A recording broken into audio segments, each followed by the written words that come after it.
Welcome to Toffee TV.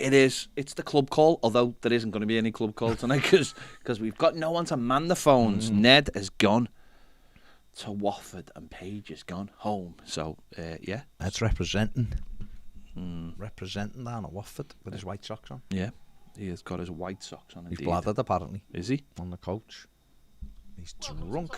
But fair play to him. Fair play. On the day out. I mean, he should be in work. I mean, we didn't actually give him the day off. It's buzzing. He's gone. He's ready. He's ready to do battle. As Everton are in just under 3 hours now, isn't it? 3 hours. Yeah, of course. In 3 hours' time, let's hope we're 2-0 up. Yeah, that'd be lovely. Be nice, wouldn't it? Be lovely. But what are the nerves like at the moment? Are you all right? I'm just, as I said earlier, I'm just nervous because I just know how important this game can be tonight. Just to get us where we want to be for Sunday. Yeah. I've been, as I said, since we won on Sunday. My mind's just been on this, just processing the whole thing, just going over what we need, and it's because it feels so much closer now. Do you know what I mean? Because it's like the games are running out as well. That's why. No, I know, but so that's what I'm saying. To the end. You get so close to the end, and you know that if you can just get yourself over the line, and that's where I am at the moment. So I am nervous about tonight. I know. Listen, hopefully the players aren't nervous, and hopefully the players are, doing what they've been doing. We've got momentum on our side from the last few games, and hopefully we just do what we've done in the last few games, and that's all we can hope for. But we know they're going to be backed fantastically. Yeah. Whether these reports are accurate of 7,000 Evertonians being in a Vicarage Road tonight, let's hope they are, because if they are, then it's then that's going to be incredible for the players to come out to that, like a cup tie, isn't it? Yeah. I'm in that situation at the moment. I just need. It's like that thing of you can see the end, and you can see where you need to be, and it's just like I just wanted to hurry up and be there. Yeah, and exactly. And then you know what? When I start moaning in 12 months' time, if we're 9th, we're not to play for, just remind me of this. But let's hope we're 9th in the Premier League. But if Everton do the job like they should, and do the job like they did at the weekend against Leicester, and have that same compactness, then for me, I think Everton will win tonight. But they've got to be like that. They can't go out thinking this is going to be a walk in the park, because it isn't. Yeah. You can't go out thinking these are relegated, it'll be easy, because that's when you get bitten on the arse. Yeah. Go out and do what, like you said before, do what West Ham did on Sunday to Norwich. Go out, get the goals, put your foot on them and say, no, this is us, and we want to stay up. And we do that, we're going to be in a fantastic position come Sunday, aren't we? Absolutely. Max says, good evening, and come on you Blues. Good evening. Steve P says if you stay up, you should make the Great Escape themed t-shirts with Lampard or Steve McQueen. Yeah. No, I don't think I want to entertain making any kind of financial reward off staying in the Premier League. I just want to stay in the Premier League. Bez says good to see you at Finch Farm yesterday. And you, mate, come on, you Blues, indeed. Darkheart says, I hope the Ned case doesn't come into effect. It better not. That's all I'm saying. Ned can live in Watford if we don't win tonight. Ned's back again with his cop-outs, wear white socks to school. Yeah. Ned, you wear white socks to the studio. So I don't know where's the thing. Derek says, making plans, going the game in Baltimore, you lads coming over. Yes, Derek. Hopefully we will be there. But looking to do be doing some things while we're over in the States. So hopefully meet up with you in Baltimore. Hooked on Rescue says, love that ped, reps the Dodgers shirt. There you go. Amy Lou says, oh, for boring mid-table. Exactly, Amy. Exactly. But yeah. Northern Moto Log says it. Let's smash these tonight. Send Elton John home crying. Toto plays says, what's the score tonight, Baz? Oh, I'm gonna say 3-1 Everton. I don't know whether that'll be right. I'm gonna go 3-1 Everton. I feel like Richie will get 2 tonight. and I think Anthony Gordon will score. Anthony Gordon, for me, is due a goal where he just smashes it in without any aid of a deflection. He just smashes it in. But you know what? I would love us. Love it to go like Norwich and West Ham on Sunday, obviously. And I'd love Delhi to score a goal for us. I would. Just to see if there's anything in there. Yeah. Josh Creedy says, just got home from a long day in work to come and listen to the best YouTube channel. Come on, you Blues. Thank you very much, Josh. Much appreciated. Glad the boys has gone for 2-0 Everton. Jack Edwards says 2-1. It would just be really, really nice if we just did a dead straightforward win. Do you know what I mean? I know those things don't always happen to Everton, but it would be just wonderful. Yeah, but maybe this is the no, I know it'd just be wonderful. A lot of things that don't normally happen, and we're trying to blow them away, aren't we? So, Jay says, "Oh, hi, 7,000 plus fans going down to Watford midweek. Best fans in the world. Hope we take this passion into next season." Well, we have to, and it's up to people now who've started it. It's up to other people to jump on board with it and go, yeah, actually, that was amazing, and we want to carry that on. Andy Walker says, hello, Gary. Andy says, I'd start Dom and give Gordon a rest. If we get 3 goals up, put Price, Dele and Davies on. Fair enough, Andy. Yeah. I mean, it's bold, but I would love you to be right. Carla says, Watford's new manager situation is interesting, isn't it? Yeah, it is interesting. Yeah, it's interesting, but I don't want it to be that interesting. That's just that. Yeah, that's for next season. Yeah. Johnny says, I hope if we stay up, expectations for next season should be realistic, especially when or if we sell Richie, Dom and Mina. Reset, stay up again should be the target. I don't know about stay up again, mid-table. Because it isn't a difficult league, Johnny. John Washburn says, I lads went in for some skin cancer surgery yesterday and the doc said he got it all. 3 points a day and this week will be a cracker. It's right, John. Nice one. Beautiful. Yeah. Beautiful. It's right, John. That's what we want. And that 3 points will just top it off, won't he? Be lovely. Be absolutely lovely. Toto Plays says 3 teams win tonight. Chelsea, Everton and Manchester City. Hope so. Absolutely hope so. Amy Lou says she'd take a 1-0. Steve Peace says, saw us linked to Matthias Vanberg today. Looks like a really good midfielder. Reminds me a bit of Frankie de Jong. They're the type of signings we're going after now with Thelwell. There will be a difference in profile. No question about it. Chris says this is definitely one of the games we've had since the derby that I've been the most worried about tonight. Okay. Derek says Iwobi deserves a goal. Yeah, hopefully gets one tonight. Also agree with you. Love to see Dele on the score sheet. Yeah. Dark Arts has gone for 3-1 Everton, Richarlison, Rondon and Gordon. Sean says, is it true that they have a lot of injuries, that they're better players? That's what he said yesterday. I believe it when I see it, I must admit. I'll believe when I see it tonight. He named about 9 players who he said were definitely missing. Josh King was one of them, but the only thing I would say is, if that isn't the case, what a strange thing to say when you're relegated. It'd be weird, do you know what I mean? Yeah. All the journos are reporting it, saying they're all out. They're not saying they're all out, but if it wasn't and they were all fit, it'd be the craziest thing that anyone said, because there's no reason to say it. It's not like they're playing mind games with us and they can catch us and all that. Do you know what I mean? It'd be a weird thing. I wouldn't understand why he would have said it, but you never know. Renzi says, bros, your next season is a must. Absolutely. Where are we here? Midge says, hey lads, mum said 2-0. I reckon 2-0 is right. Northern Motolog says, top effort, John, lad. That's obviously on the surgery. Yeah, absolutely. E2772 says, it's not going to be a huge scoring game. Watford have a bone to pick with us. They want us to go down with them. Why? We have a bone to pick with them. They beat us 5-2 and they were garbage. So, Yvonne Okafor says, do you think if Everton win tonight, that'll be it, they're safe? No, I don't. But I personally want 40 points. That's where I think it's a realistic target. I think 40 points, I think we'd finish above Southampton if we got 40 points. So, but we've got 4 games to do it.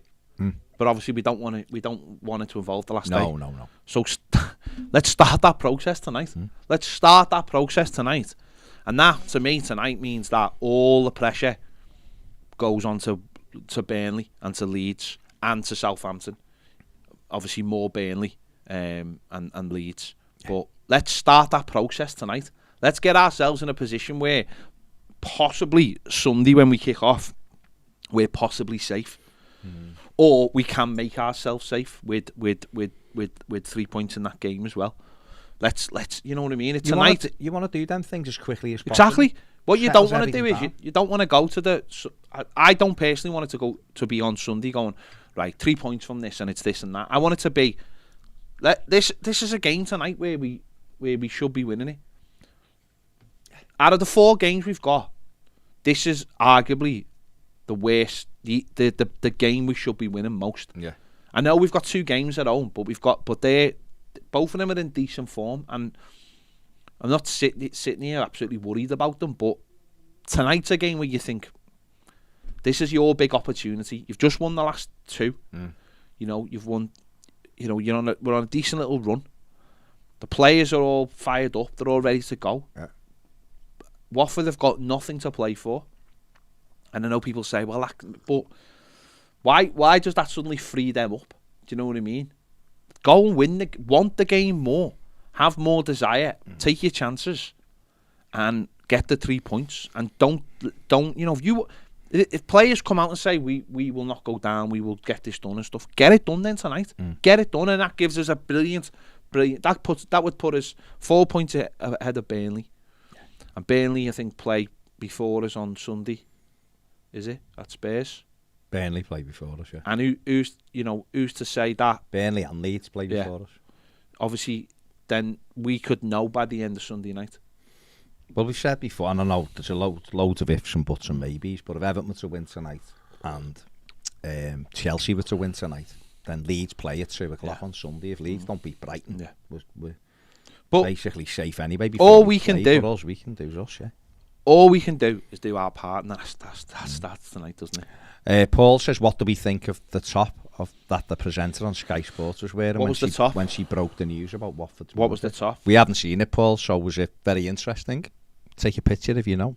If it was, and put it in. Us. We'll have descriptive detail. Yeah. Gaz says, hi, no away win in 8 months, then 2 in 4 days. I hope you're right, mate. Says, total change in luck. Got a message last night. Tickets have now been sorted for Sunday. Brilliant. Let's hope by 6:30 I'm having a birthday pint celebrating a victory and knowing we're 100% certain to be in the Premier League. Hope so, guys. Tom says, seeing you guys jumping up and down outside the coach look like you were having a ball. Sending them off, mate. Sending them off with love. Terry says, hopefully people don't think we've won this game already with their injuries and with them being down. No. We need to do our job because I wouldn't rule out a shock at Leeds against Chelsea. Make sure it's irrelevant what other teams do by taking care of our own. Exactly. Business. Nailed it, says. Exactly. Willie says, evening guys, great show as always. Hopefully a 2-0 to the Toffees tonight. Defo. Gladys Boy says, if Leeds lose today, surely we stay up. No. Well, they'd only have 2 games left, wouldn't they? They've got Brighton at home on Sunday, and then they've got Brentford away the following Sunday. 2 very difficult games for Leeds. But Ellen Road with their crowd, they can get results. So it's up to Chelsea. The biggest thing for Everton was Conor Cody's equaliser on Saturday, I think, because that means Chelsea must win tonight, really. And that's a good thing for us. So, but we've got to do our job. Haven't we? For me, anyway. Do we know the referee is tonight? I've got no idea. FIFA Pro has gone for Watford 0 Everton 3. I don't know what Jimmy, hang on. Hear the rumour that if Everton lost, no, it was just a rumour, Jimmy. It was just a rumour. There was nothing in it, mate. So don't worry about it. There's been loads of rumours of late, hasn't there? So I don't even know where it started, but I know it's been said on different things. But it was just a rumour. Wanderlust says the 2 home games, I could see a win versus Brentford and a draw versus Palace, who haven't exactly been playing like they were on the beach, despite technically being there. Okay. Peter Schramm says, want Burnley to go down, but have a feeling. Fair play. But have a feeling that it'll be Leeds. Okay. Leeds and Burnley just do our job, Leanne says. Yeah, got to forget about them, haven't we, Leanne, and just make sure that we do what we need to do. Andy Mann says, never wanted an away win more than tonight. Safety on the line, and we owe them for that embarrassing home loss. Get it done, boys. Yeah. We're behind you. Absolutely. Yeah. Absolutely. That's what it's about. George Kiley says 2-0 win tonight, lads, and we should be safe. Eugene says, I think Everton needs 40 points tonight against Watford away. I don't think we get 40 Can't get points 40 points tonight, Eugene. No. We can get 3, which pushes us closer to that 40, which is massive. Yeah. Okay, where's this? Andy says, do you think the home fans will boo Hodgson? I couldn't care less. Hopefully they do. I couldn't give a care. I haven't got cares to That's give worse than you couldn't give a fuck. Yeah. Well, they just announced the new manager for next season, haven't they? The Forest Green manager. That's what they do, though, isn't it? No, I know. That's what I'm saying. So maybe that might have took the heat off Hodgson. Maybe. I don't know. Gaz says, talking at defibrillators at grassroots level, this is something we spoke about yesterday on the Live at 5. I don't know if it varies from area to area, but I'm a qualified coach through Manchester FA, and every venue needs a defib, and every qualified coach needs a training session on how to use it. My instructor, strangely enough, was part of the Bolton medical team and was on the pitch when Mwamba died and had his life saved by the defib. Crazily, Mwamba needed 15 shocks with a defib and was medically dead for 78 minutes. Yeah, dead for ages. Before he was resuscitated. I remember that because they were the R5 kickoff. Yeah. We played at 3 o'clock, and I remember crazy driving home and being like, and then it was just horrendous. But it was and then obviously we had the Ericsson situation, which was played out in front of the world's eyes, wasn't it? So it was all a little bit, but horrendous. But defibs are so important, and they should be everywhere in a public setting, and they should be at footy pitches, which I imagine they will be more and more because of the facilities. Because ultimately CPR can't keep you alive for as well. Well, it can't. It just can't, can it? Because you have to do it perfectly, and it has to be continuous, and it has to be your airwaves, and everything has to be. Whereas the shock obviously can get you. It stops your heart, doesn't it? I always used to think it started your heart. It stops your heart. The defib, doesn't it? Stops and then starts. Yeah. Resets it. So yeah, it's a huge thing, and we need them in all. We need them. There's a lot of things nowadays. It's quite funny because there's a lot of things nowadays that get treated like they're special things when they're not. Always makes me laugh when people talk about poor people having flat screen TVs. It's like, what other kind of TVs would they have? Like you can't get the big boxy ones anymore. You know, they have smartphones. Have you tried not buying a smartphone these days? But it's that thing of like broadband's not a luxury, is it? You know, people try and make out it is a luxury. It's not. We can't live without it anymore. Everything's attached now to the internet. So again, defibs shouldn't be looked at as a luxury. They should be looked at as an essential. Because the other side of that is, imagine how much money it saves by having defibs, by not the whole process of like hospital care and all the thing about it. You can get someone back rather than all the other stuff. Then. Yeah, they're an essential part of life. Yeah. Okay. Here. Adam says we can't care about what other teams are doing, where they are in the league. We only care about us. Absolutely. Yeah. The Matty Boosh says Mike Dean. Mike Dean's the referee. Mad. Fair enough. Mike, we're not doing the phone-in, mate, because we haven't got no one to do it. Paige goes on with 5 and Ned's gone the match, so we can't do it. We'll be back on it next week. Yeah. Aaron Hamilton says, Baz and Ped, have either of you have an Everton tattoo? Where did you get it done? I haven't got one, but Ped has. I've got 2 Everton where tattoos. would you recommend getting a tattoo? I've got one on my arm and I've got one on my leg. I think a leg's a good place. You know, gives you an excuse to get your shorts out. Whereas even if you've got one on your arm, doesn't even, when you're wearing a t-shirt, it still covers it. Whereas, you know, if you wear shorts... Any recommendations of where to go and get them? Oh, there's so many good tattoo people now. In you know, my first one is quite... It's not great. I thought at the time it was good, but it to be honest, it needs touch up. But my leg one's really good. But there's loads. To be honest, it depends how you want it. It's like my Batman tattoo. Because I knew I wanted it in a particular style, I looked around and researched for ages people who'd done tattoos in that style. And when I found basically it's a dot tattoo. It's like, it's got dots in it, not lines. And I researched and I found the girl who'd done it. Tattoos at hair, but they hair in a good way. Like, they burn, but immediately after you've had it, you want another one. It's a very, very well, it's just weird. Okay. You know how weird people like weird things. Yeah.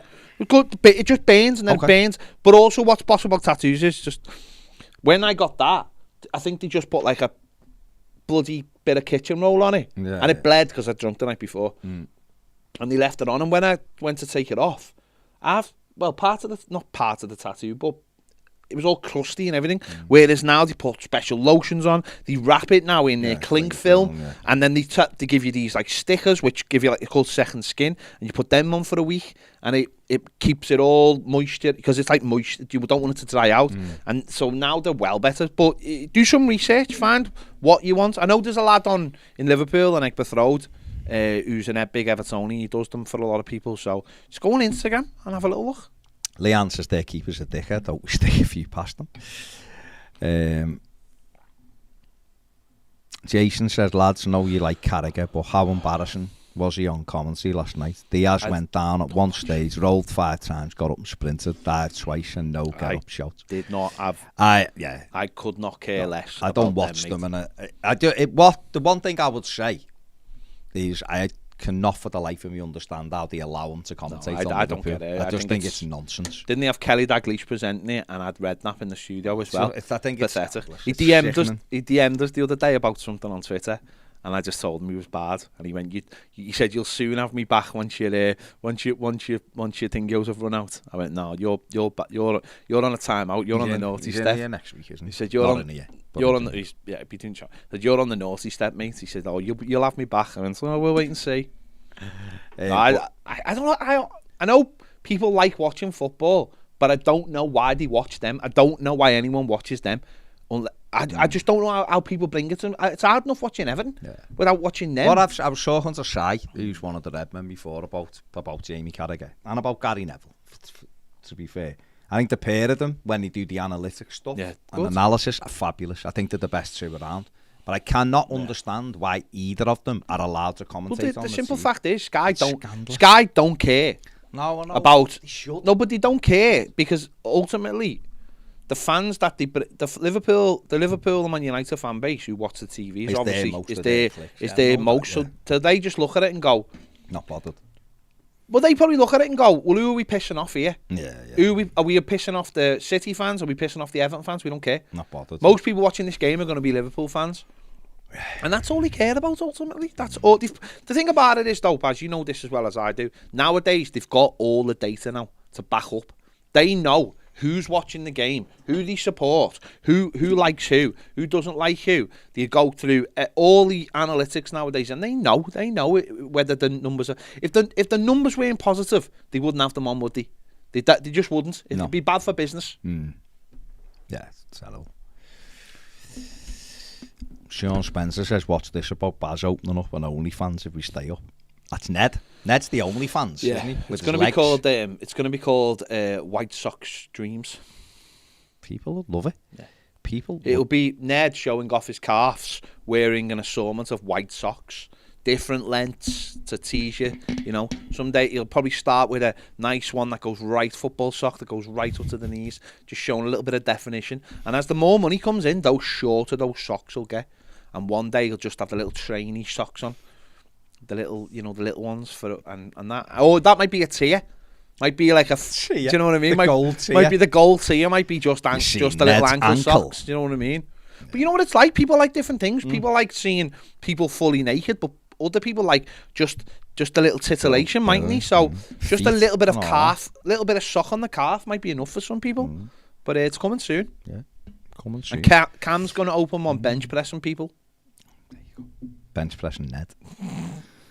Ian says, thought Jamie was your friend, seeing him on Toffee TV. He's all right, but what I'm saying is I don't know why Sky allow him to commentate on Liverpool, the same as I don't understand why Sky allow Gary Neville to commentate on Manchester United. Do the analytics at the end, you know, the analysis of it and break it down. All right. But co-commentating, I think, is... I just think it's... I think everybody should have to go through the same punishment and have Andy Hinchcliffe on all the commentaries. Yeah, punished everything. Andy Hinchcliffe and Jermaine Jenas. There you go. Mikey says, I'm a little worried if Mina goes. Alan and Gomez. Basically, the South American lads leave. Richie might feel on his own. I know we'll have mates in the team, but it's... all his family. Richie may go anyway, Mikey. But Richarlison lives with loads of members of his family.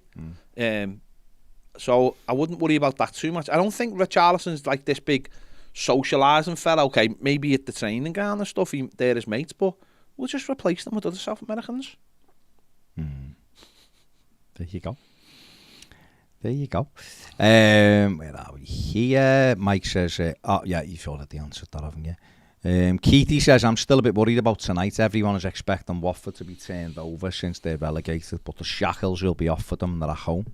Also, with Mina out again, a back three, Holgate, Keane and Coleman scares the crap out of me. Lastly, I'm sure there'll also be motivation for them wanting us to be relegated. Do Watford's players want Everton relegated? Really? Where's this come from? Because 17 fans on Twitter have got a cop on with us over Marco Silva still. I don't care. There's a reason why Watford are getting relegated, because they're just not very good. If they've got the 9 players out that they're supposed to have out, that makes that job even more difficult for them. Because they're relegated doesn't mean they're going to turn into Liverpool or Man City. But if Everton don't do their jobs properly and get stuck in and stay organised and put the chances away, then of course there's an opportunity. Everton have just got a graft tonight, haven't they? Yeah.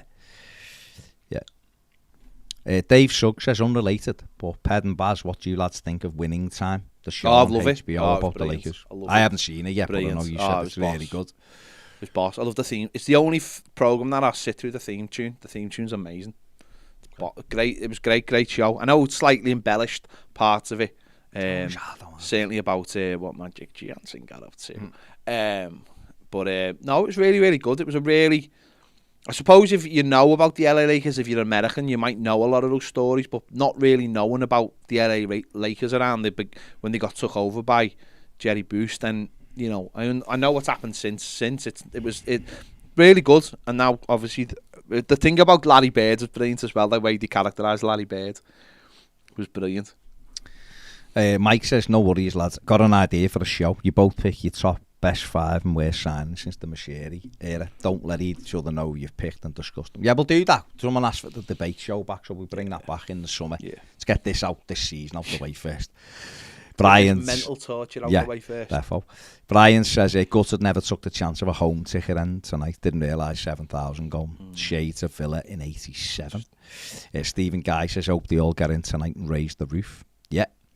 Adam says, either of you lads used to go to the away games. Yeah, both of us. I'm not a season ticket holder, so I've only been to Newcastle myself this year. Besides the result, the atmosphere was brilliant. Yeah, been all over the place watching Everton. And it is, away games are. If you're into it, they can be brilliant. I'm just past that. I got out of the habit when I was when I started on the taxis and I had to work Saturday nights. So obviously I couldn't really go too far because I had to normally work till about 7 o'clock. And then stuff. So I got out the habit of it. And I think I've said this before. One of my big anxieties is Everton Football Club. Like, it's probably my only anxiety, especially with the channel and stuff. It's like I really at times struggle with like Everton. That's why, like, last year I was just totally chilled after Christmas. But I do struggle with the anxiety of Everton and the idea of being on a coach and drinking, and I'm not like a massive drinker anyway.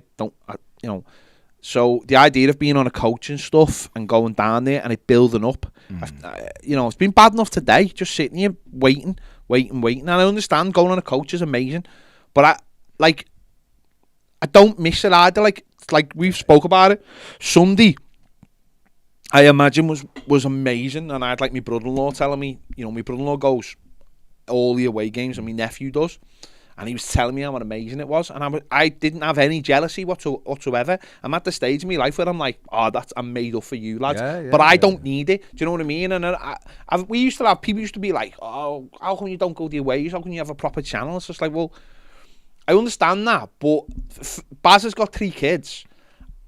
I just got out the habit, and I will try and, like Sister Act 2, I will try and go to more away games next year, but yeah, I think now Ned's starting to go them.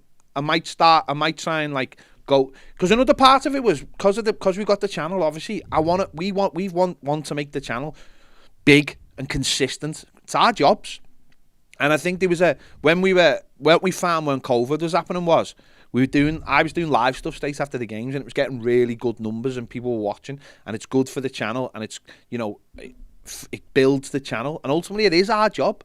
It is, and it's dead easy going. Well, you should be going the away games, but then you need loads of people with you. Like Robbie from Arsenal Fan TV, he goes the away games, but he has people with him, and he goes in a car, and he has like Ty with him, and he has people doing all the editing, and he does all the fan cams and all that. And that's what his channel's based on. Our channel's not based on that. But with Ned going, I might look for more opportunities, because I'd probably, if there was opportunities, I'd probably drive rather than get on a coach. I don't really want to go on coaches, because I feel like you have to be on a coach at a certain time and all this kind of thing. I've always drove to. So I'd probably look to drive, and if I could take Ned with me and we can do stuff after the game, whether it be live or just recording, then I will. It's just that when you go on a coach, you can't be doing. I'm like you though. It's like sometimes, like I've done it, been everywhere. Yeah. You know what I mean? And it was great. And when I was younger and stuff like that, it was amazing. It's like having a family time, but it's also that anxiety thing of Everton stressed me out, and it's like I like to literally put the game on at 2 minutes to 3 and go, right, now my anxiety can start for this duration of the game. But I did any away game you used to go to, I'd just drive. I'd just go there, like to Charlton and places like that. Just drive there and back in the day, and Arsenal, Tottenham, all of those places up and down the country. I'd drive everywhere. And other people could have a bevy, but I'd be driving, because I liked being in control of that. It's one of them things, isn't it? It's one of them things. Do Everton have a new sponsor for next season, says Stephen? Yeah, well, they're very close. They've been very... The Echo put the story out today. We spoke to someone at the club last week, and it's very much the same thing. It's like they just need the clarification on what division we're in, because the money changes. So obviously, but it is more than what Kazoo are paying. So yeah, that's good. Hooked on Rescue says, Ned on OnlyFans, take my money. Ned absolutely smashing it. Absolutely smashing it. Jason says, I'd love Don Hutchison commentating. He loves Everton but mentions Liverpool hardly at all. John M says, as a lifelong Blue living in Ireland, I gotta say a massive thanks to all the supporters over the last few weeks. Dragged the club back from the abyss. Absolutely. Alan says, class show, boys. Let's hope the Blue men keep the 3 points going. Absolutely tonight. Do it. Get it won. And then put ourselves in such a fantastic position to make Sunday raucous, Goodison Park, like a bear pit. And then imagine if we were to win on Sunday as well. We'd be done, and the not celebrations, but the joy at the end of being able to just be nice and calm for the last couple of games. It's up to us. When it's a situation like this, you want to make it you want to be in control of the thing and go, it's our destiny, so we're in control of it. You don't want to give that power up to someone else and go, please don't let them win and all that. Go out tonight, get the 3 points, and give yourselves the greatest chance to just go, right, it's in our hands now. Let's do it again. Hit that like button if you're watching. Lots of you doing it. Make sure you subscribe as well if you haven't. Brian says, I feel calmer when Mina is on the pitch. Yeah, we all do, Brian, don't we? Because he's our best defender. The problem is it's just It's just the fact that he's injured all the time, isn't he? He's injured all the time, and that's the real one. Chris Sanders says half the Watford fans are still angry over Andy Gray's header. Yeah. I'm quite sure they are. The Marco Silva thing and the snakes, remember that? Terry says... They've done a snaky thing today, though. They've done a massively snaky thing today to Forest Green. Terry Mack says defibrillators should be looked at just like first aid kits and fire extinguishers, an absolute basic requirement for all business and public premises. We pay tax so that government can spend it on the public, no matter how much the right-wing press try to paint the public spending as a bad thing. Yeah, stop us paying tax then. Don't let anyone pay tax, and then we'll sort it, ourselves. Gary said, I'm with you all. I want this relegation mess settled ASAP. My nerves can't take much more of it. Yeah.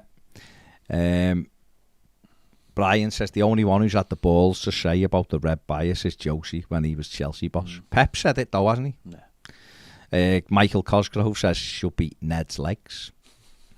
Brian says, my sister wrote a strong email asking why Carragher wasn't sacked after spitting at a young girl, then celebrated in lockdown. Yeah. Well, everyone's, there's rules that everybody has to follow, isn't there? I'm just talking on a purely football level. People can have issues with people over different things, but on a football issue, I just don't understand why a channel... Well, I do, because like Pet just said before, if most of your subscribers are of a certain persuasion, then you're not going to be bothered about the minute amount to Evertonians, Manchester City fans, or anybody else outside the top six, are you? Not going to really care. But I just think in terms of integrity and delivering the best kind of product you can, why you would do it. Go on. No, it's all right. I was just going to say then the man Sky are putting Leeds versus Chelsea on tonight, and then at 10:10 they're live. It's Wolves versus Man City, so they're basically going live to Man City for the last 10 minutes. Yeah, because it'll be the end. Yeah, that's bizarre. But that's what How bizarre. Paddy Trowan says said some mad stuff this season, being depressing for a lot of it. But since the missus 12-week scan and we've had positive news since, things have changed with the fans. We're all up for it. Players are reacting. Managers buying into the fans as much as we are to the manager. We are staying up, end of, and we're going forward with Lampard. And I can extend the Blue family in October up the Toffee. Is right, Pad.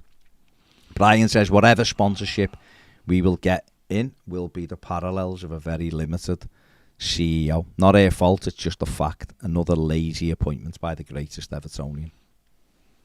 Matt Symes says, having to put up with Beglin on the Zone makes me jealous of Carragher. Yeah, I still think the Zone's coverage is better, Matt, to be fair, than what Sky's is. But that's just me. Elliot says Jonah Hill done a great job directing the Lakers docu-series. He only did a couple of episodes though, didn't he? I think. Joe Roberts says, this is an interesting one. Does Moshiri have to go if we're to be a top 6 club again? No, he just has to stay out of the way and let some people run the club who can run the club. And the current people at the club can't run the club. But he just has to be a quiet little man and just not say anything. You know what I mean? Put it this way, right? How many clubs do you talk about the owner? Loads don't. Tottenham. No one talks about the owner of Tottenham. Okay. Levy, though, isn't it? That's Levy. Yeah, Levy. But Levy's the CEO. You don't talk about the owner. What's his name? Joe Brown, is he? Is it Joe Brown? No, Joe. Joe something. Yeah. Joe Lewis. Yeah. No one's. No one mentions. No one really talks about John Henry. People do talk about the Glazers, though. No, Glaze, because it's a terrible run club. Yeah. No one really talks about FSG. Do get ripped? I don't know why they get ripped. Why? I think they get ripped because they want Liverpool to just be buying I everyone. But I think the way their clubs run, I think people rip FSG because they want FSG to put money in, and that's not how FSG. And that's not how FSG do things. Saudis obviously get criticised because the Saudis. Kroenke gets criticised. Kroenke because he hasn't been great, but that criticism's gone away since because results will. Yeah. If Everton started doing well, no one would question Moshiri. And I think the issue with Farhad Moshiri, this is just my take on it, I don't speak for anyone else other than me, is that his heart has been in the right place, I think, at every decision. However, he's took some terrible advice. And I think he's been also guilty of thinking he knows better than people. Yeah. When I don't think you can do that. I think you can do that he's an accountant, isn't he? So I think in an accountancy type thing, yeah, of course, if he's got experience, he's been successful, by all means, you can do that. But I think when it's actually, when people are running football clubs and you're not involved in the day-to-day, if he was in there going, I want to be part of running this, then, all right, he's seeing it on the ground, but he's not. No. And also he's on a boat in Monaco. And he listens to... he gets seduced people by... people from outside. Yeah, whispering sweet nothings in his ear to get more money out of him. And if he was to stay out of Everton's way and just went, right, I've employed Kevin Thelwell, I'm going to let him do his job. We've employed whatever, I'm going to let it or him do their job. I still think he needs to bring in a market leader on the board, CEO. Or a CEO or a new chairman, someone who can direct the club. I do. I believe if he did that, it would make Everton's board much better than what it is right now. I think that would be huge. Yeah. And would also continue that perception of Everton are changing. Yeah. Everton are trying to do things differently. I think that would really help. I think a lot of people would buy into that as well. And then you'd have a young manager, new stadium, new structure behind the scenes, under 23 manager, new academy director. All of a sudden, you're putting big changes into areas where us, the fans, are being very critical, and rightly so. And I hope the fans continue to be critical about the capacity of Bramley Moore Dock as well, which is way too low. Apparently, the City game is on Sky tonight. It's on another channel, but because it finishes later, the channel that the other game will swap over. No, listen, I think Everton are going in the right direction in terms of Thelwell, Nicholson, bringing in a new academy, boss, under 23s boss, the manager, the coaching staff, what the fans are doing. I do think there'll be changes at the boardroom. And obviously the number one thing is to secure the Premier League for next season, and that will, if that's done, I think Everton are headed in a good direction, in a positive direction. Not in a we're going to win this and we're going to win that, and we're just we've got some direction. And obviously with the stadium being part of that, which will be massive uplift to with two years of building to go. That will put us on a footing where we can compete and we're not losing money, I imagine. Then, yeah, the club can start getting itself sorted. Obviously, there's a job to be done. There's a job to be done for it all to come together and work. Absolutely. Ben Marote says, been a patron for a while now, love the content, lads. If you're not a patron and like the channel, get it sorted. Nice one, Ben. Get it sorted. Jason says, my mate is a season ticket holder at Leicester and said it's the loudest away end there's ever been there, and our fans were brilliant. Outstanding. Paul says, have you lads thought about doing live watch-alongs? No.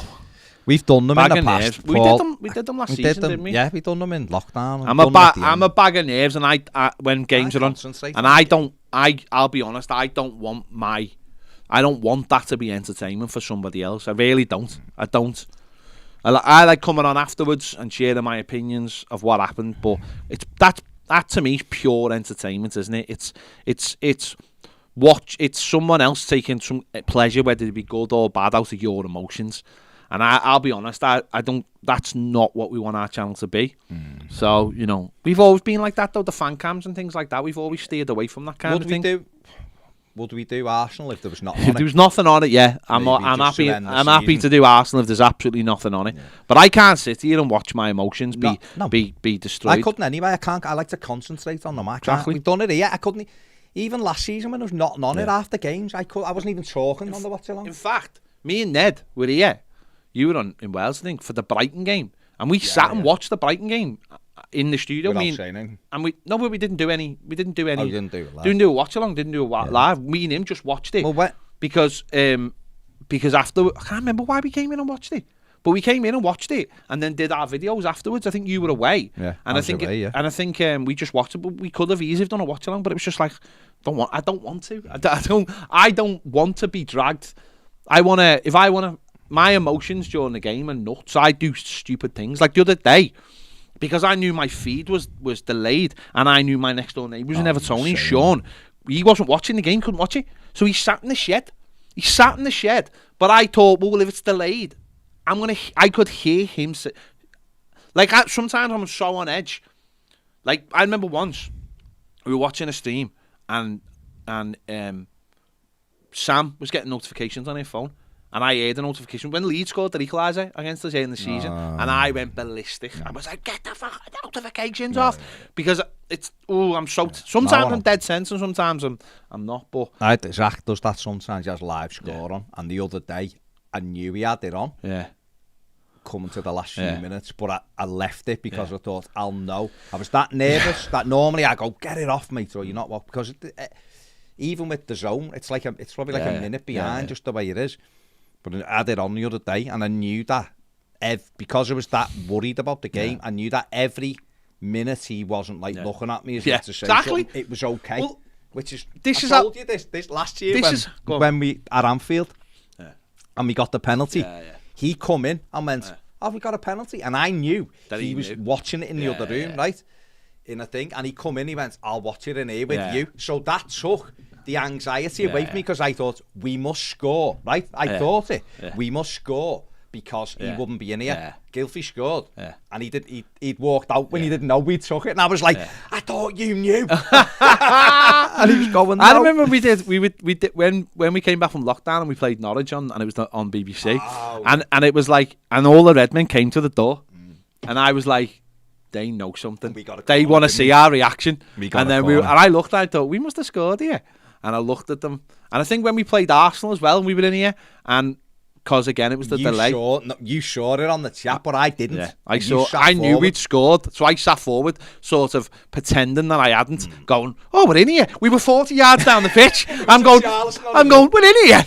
Go on. The first thing about that was even that I remember, like it was clipped up the goal, and my missus that's gone. Someone had sent it, and I went, "Here's when we score," and.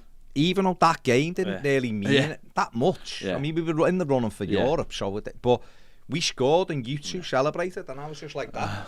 Because I was just thinking, oh my God, I'm made up. I was just like, yes, get in. Because it's like that thing, isn't it, of like your emotions. You know, I reckon the other day, my road hit when the final whistle went. The scream, my missus was outside doing the front path. She went...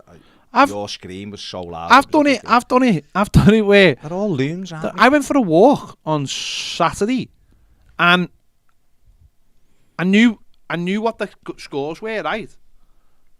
But I thought Man City were the R5 games, right? And I'm walking through like Croxteth Park, but like at the very, very back where it's just woodland. And every time I'm hearing noises, I'm thinking it's like in my head. Someone's cheering because Man City have conceded. And they weren't even playing. That was Man United. I got it in my head though that they were. So every time I hear a noise, I'm like, something's just happened. Something's just happened. Something's just happened. And what it is because I can open my back door and I can hear Anfield when they're playing at home. Liverpool. And then the neighbours next door have suddenly found out they're red. So I've heard sometimes they give it big. And that's why the other day I was like, with 5 minutes to go, I needed to shut the door. And Sam went, what are you doing? I went, no, and I just need to shut the door for me. But I knew it because I didn't want to hear anyone outside, any kind of reaction. I got to the stage the other day though where it was like in injury time, and I was thinking, well, if they equalise, we can't lose, and at least we've got a point. That's how bad it is. Ollie Morland on the super chat, nice one. Ol says, "Hi lads, what capacity would we realistically want?" I want 55, Ollie. I don't think we should be lower than 55 personally. I want 60. I'd love 60. No. I'd absolutely love 60, but I think Everton right from the get-go, it shouldn't be lower than 55. I really don't. I don't for what it would take to take it to 55 is nothing. It's literally nothing. They've put in the way the plans are, there's big ass seats. It doesn't need it. They could be reduced slightly. They'd still be much bigger than Goodison, and you could easily get 2,000 more seats in the end, which would take it to 55,000. So that's my personal preference. I'd love 60. Don't get me wrong. Well, I think 55 is sound for Everton. And Steve K on the super chat, nice one, Steve, says, if we win tonight, it'll be a massive move forward to safety. Absolutely, mate. Absolutely, it would. Steve, if we could beat on 38 points at the final whistle tonight and it's done and dusted, we've got 2 home games for me where 2 points would practically guarantee Everton safety. And therefore, going into Sunday would mean just beat Brentford and it's done and dusted. You know? In fact, if Everton, I've said this before, but if Everton won tonight and won on Sunday, we'd be above Southampton. And that's a huge thing. Yeah, I think that's huge. They were spoken about months ago as how they're safe, they're smashing everyone and all that. In fact, when they beat us. So that'd be huge, I think. So we can only do that by winning tonight, can't we? So it's up to the. I'm sure the players will be right up for it because they've got to. Matthew says, "Are you looking forward to seeing Haaland next year?" Yeah, I think it'd be good. That'd be interesting to see him. I think I'd be looking forward to seeing him at Goodison. Yeah. No, I players like that. I think it'd be great to see them up close, isn't it? We have seen him in Dortmund, didn't we? Sean says, are you guys coming to the United States? Hopefully, yeah. We've been looking at all the options. Short it where to go. We've been looking at New York or Washington. It'd be a lot easier if Everton were playing 2 games in the same place. I know that. I mean, they just in Florida like last season. Just a week in Florida. Do you think if we'd gone to Florida, it would have been harder to get past your missus? Might have been. Yeah, I think it also would have been easier as well, wouldn't it? But yeah, there you go. Jamie says, got me tickets sorted for Sunday. Cannot wait to feel Goodison bouncing, no matter how tonight goes. Yeah, and I believe that obviously they're going to be greeting the coach into Goodison again and all that, and that'll be fantastic and get that atmosphere going into the ground. I think it'd be brilliant. And then obviously let's get the 3, because we're going to, regardless of what happens tonight, we're going to need 3 points on Sunday anyway, so the crowd can do that. So let's make sure that it is bouncing, because you know it will be. Absolutely. So do you think many changes tonight or what? No, I don't think there will be.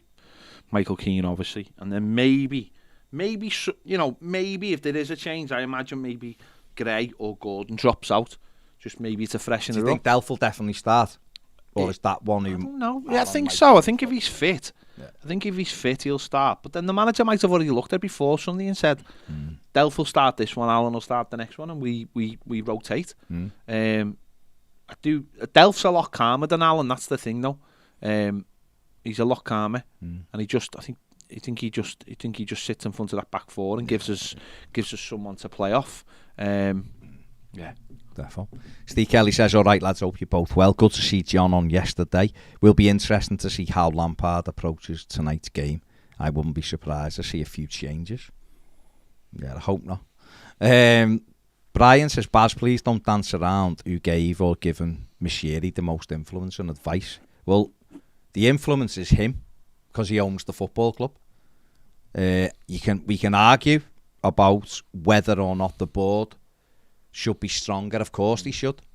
There's no question about it. The board should say no to him. Example. Should though, shouldn't he?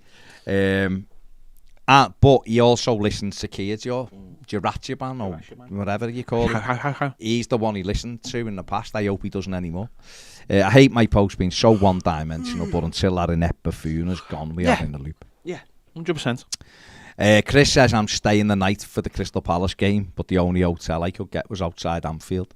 Nice. Would I have any issues walking to the game in an Everton shirt? No, none at all, mate. Brian says, where is the... I don't know what that one is. Brian Murray says, joined you lads for a full year now, so I'll be quiet about the running of the club. In my late 50s and welling up when I see these fans, kids on shoulders of Finch Farm.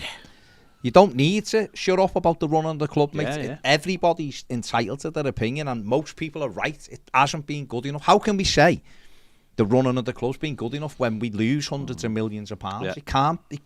There's no way to cut it other than it's not being run in the correct manner. We have to arrest that. We have to change it. there has been changes that have been taking place in the second half of the season, and that's good, and the changes need to carry on. That's what we're saying. Keithy says, I hate people chatting to me when I'm anxious watching the game. That's why I prefer to watch important games on my own. Yeah. I was away in Palmer at the weekend and had some Irish Blue fan kept chatting, and I had to give him one-word answers as I was on edge. I apologised to him after the game. I'd absolutely love, right, to watch Everton and just not have any, just like watch it and be dead calm. And if something goes in, just be like, what should we have done? Do you know what I mean? But your emotions take over. That's what I'm working on. That'll be my nirvana when I can get to that stage where I just watch Everton and I'm just calm, like in a pre-season friendly, and you just go, what's he done there? And that's it. That I think would be lovely. Doesn't mean you can't be passionate and you're not going to be passionate, but I just love the calmness. I don't like feeling anxious when I watch Everton. I hate it because we love football and this is what it does to us. Yeah. So it is a horrible thing because you want to just go, it's a game. You know, and I do try to, the older I get, I try to remember and just go, hang on, this is a game played by millionaires who, they're running around. That's all it is. You can tell yourself that all you want, but you still get invested. But you're invested, aren't you? Yeah. You know, it's 10 days. Tom says, which central defender would you like to see at Everton? Virgil van Dijk. I believe he got megged by Coutinho last night, and Coutinho ran through and slipped, and they praised Van Dijk for running back. What about the one? Did you see the one where the Liverpool player stood on the player's foot, brought him down, then the lad grabbed the ball, and they gave Liverpool a free kick for that ball? Yeah. I didn't see. I don't know where it was. I've only seen a clip of it on Twitter. It was like, he stood on his foot. And as he tried to get away from him, his foot was still on his foot, so he couldn't go anywhere but to fall over. And as he falls, he grabs the ball, and the ref apparently he was telling. I don't watch it. I won't watch them, and I can't be arsed getting into the thing afterwards either because I can't be arsed wasting my energies on them. Can't be arsed wasting 1%. Not our club, are they? I'm not being funny, right? And I will say this, and I don't mind saying this publicly. The minute Evertonians stop worrying about what they're doing. And all this, what's cop-out behaviour and what isn't cop-out behaviour. Look at what we've done in the last couple of weeks, where people have gone. The minute people just go, I don't care what that is or what that isn't. If the way I look at them now is whether you want to do this or not. Yes, they're our rivals, but they are on Mars and we're on the moon. Do you know what I mean? They're gone as far as I'm concerned.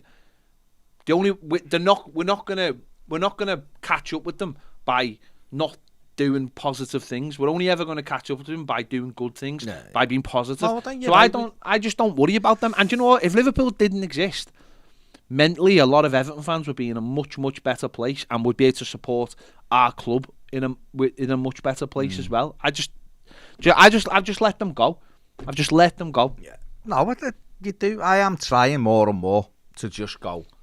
I'm not really bothered. Yeah, I'm not bothered because as long as they're not playing against us, it doesn't really matter, does it? Really, if you think about it, we don't. Of course, you don't want them to win stuff, but I think we've all, and I've been guilty as well, way guilty of this, of sometimes wanting, focusing on them, not winning, and it diminishes what you do about Everton. I think these last couple of weeks, people have moved back to Everton, and it feels like much better. So just swerve them. To be honest, the day they won the Champions League, it was almost like a weight off my. I'd been forever like that scared, about them winning something. They win something at the end. Then when they won the Champions League, it was done. It was over. You know, it was all. They've got a good team. So what? So what? Get on with them. Got to get on with it. Martin says, any idea how big the waiting list is? Everton said 20,000 on it, so I've no idea. Seen quite a few people this week though have been. Some have been given it, got them like. I've seen a few who were like, "How'd you get one? I've been on it for years and I haven't got it or whatever." Ian McDonald says, "Is Astro a pilot? He's coming to the game this year and visits the Toffee TV studio." Is Astro a pilot? I think he does fly simulators, not like in his bedroom. He does fly, but that's not his job. He's not part of the flying. He's not a you know. It's not really my place to say what he does for a living. But I know he doesn't fly. He doesn't fly planes. In fact, recently he hasn't been doing a lot of flying whatsoever. He's been helping set up his missus's company in America. He's been doing 2 jobs. Is he coming over to? No. He He just hasn't got time. He just doesn't have time. He's been set up.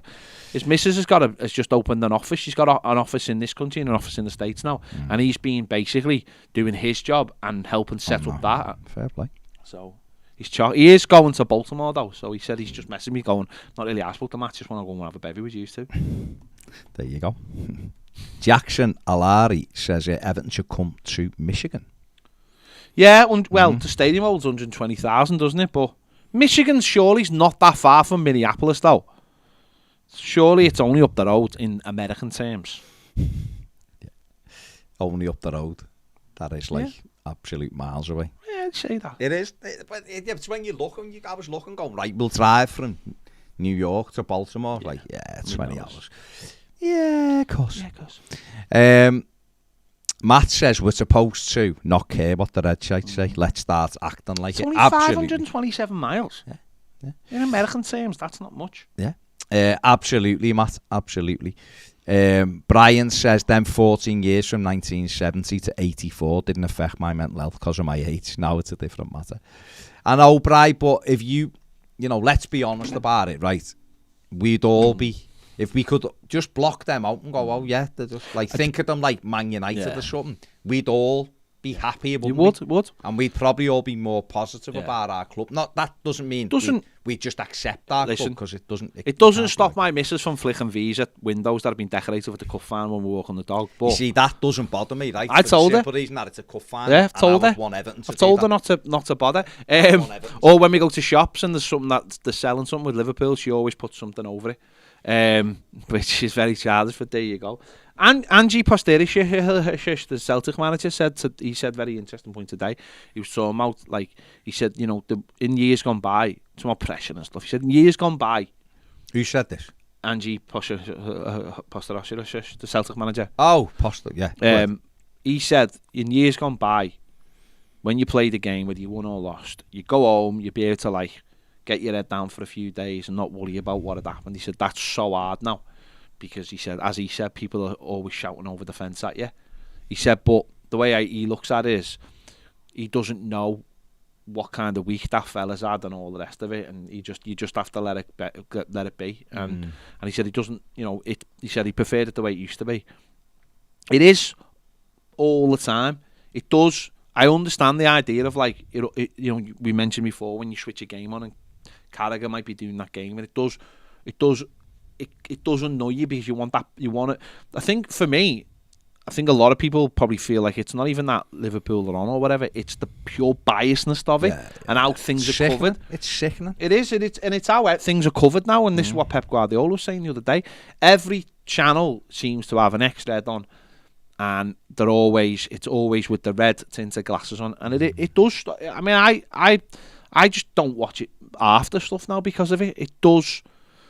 I know, but listen, one way to get round that is if Everton had a team that we enjoyed going to watch, that finished in nice positions and we had a fighting chance. And this is where we always go back to the Moyes years. I'm like, when we had Moyes, we always felt like we had a fighting chance. We finished in quite comfortable positions in the top half, 5th, 6th, 7th. We've been in Europe all the time now, is the way it is. Yeah, we went in Europe a few times.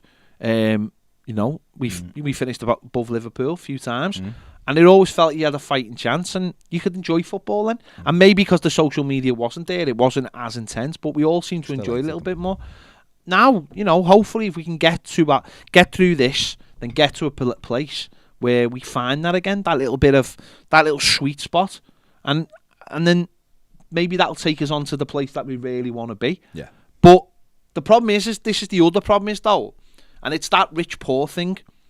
And I know football and sport should be different, but there is that thing of in life at the moment, whereas if you're not living your best life and you're not being seen to be doing amazing, then you're doing terrible. Do you know what I mean? It's the Instagram lifestyle. It's everyone's having the greatest time of their lives. No one's never having a bad time. But if you're not having a great time, you're having a terrible time. And that's just not real life. People just have normal lives most of the time.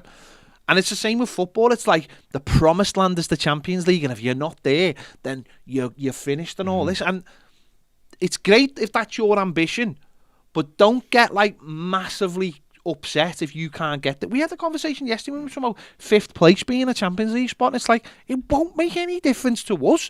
Not in the short term. Maybe if we get our timings right in the future, then maybe. There's loads of clubs who never experience. Loads of clubs don't experience what we've got, which is being a Premier League team every year. Exactly. Fingers crossed. Every year, they go up and down, and teams like Norwich and quite should love to be us. And yet we're but it's what you're special. Don't get me wrong. It's in the middle. It's what you're. It's where, and this is where. And I'm not dumbing down. By the way, this is where Evertonians have got caught up in this massively, and this is why I talk about Liverpool. This one's about Liverpool. It's like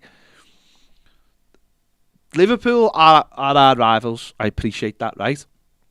But if you match yourselves against them, and the structures your club are on are sand, and the structures of their club, how are you ever? If they go out and get a world class manager and you don't, then how do you bridge that gap? If they're going out and buying world class players, how do you bridge it if you haven't got? And for the last 5 or 6 years, Everton as a club have been so fixated on getting to a promised land because we've got a billionaire. Now everyone's got billionaire owner now. That we've lost sight of how you do it. Not we just being like, you just heading there, aren't you? Because all you can see around you is it's that thing of like, when we've been challenging in the past and we've been like 5th or 6th, and it's the race for the top 4, and they never include Everton. It's like, why aren't they including Everton? Like last year when we were 2nd on Boxing Day, why aren't they including Everton in the race for the top 4? But they should have. But as an Evertonian, you should go, we know why. Because we don't press the buttons they want us to press. We don't get. We haven't got the day trippers. We haven't got the hangers on. We are who we are. But the problem is on the same side of that, if us as Evertonians aren't celebrating the fact that we're Evertonians, why would anyone else do it? And we haven't for so long, and that's what we have to try.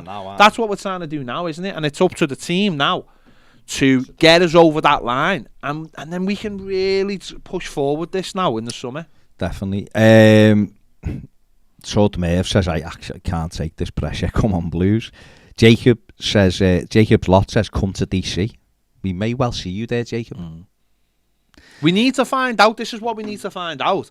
What is actually going on when they go to America? That's half the battle. Is all the stuff going to be? Is there going to be stuff in Baltimore? Are people going to be in DC? Are people going to be in New York?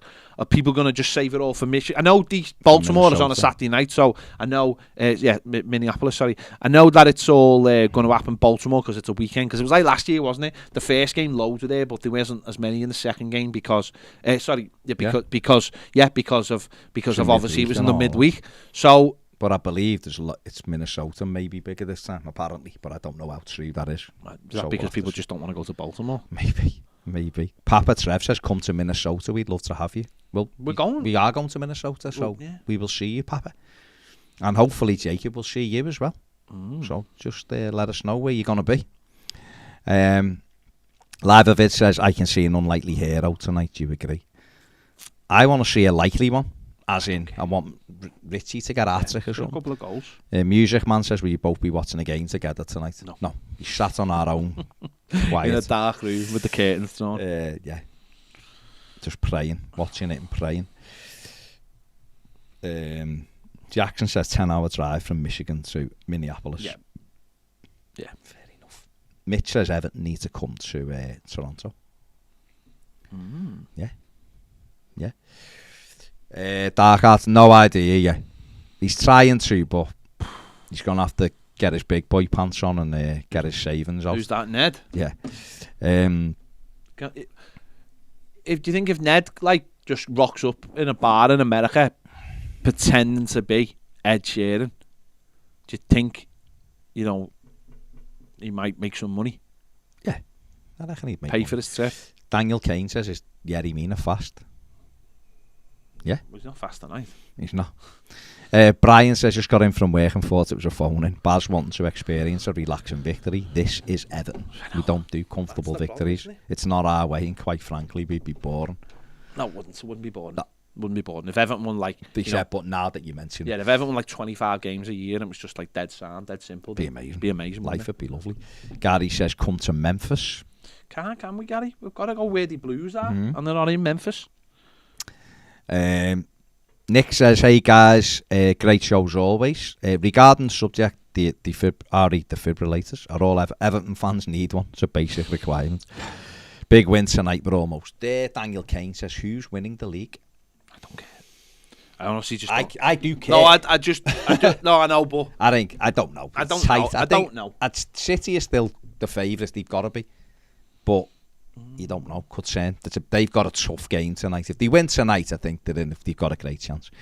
Chris says, Ped, that's genuinely the best way to look at the rivalry with Liverpool. Ignore it and stop caring. Not growing up in Liverpool, living in a small village, I was surrounded by glory, support and Reds. So I learned this the hard way. My dad is a Blue and I'll always be glad that that's the club I chose. I'm not arsed what Liverpool win or whether they care if we stay up. The way fans have reacted to adversity is incredible and I'm looking forward to keeping this positivity going.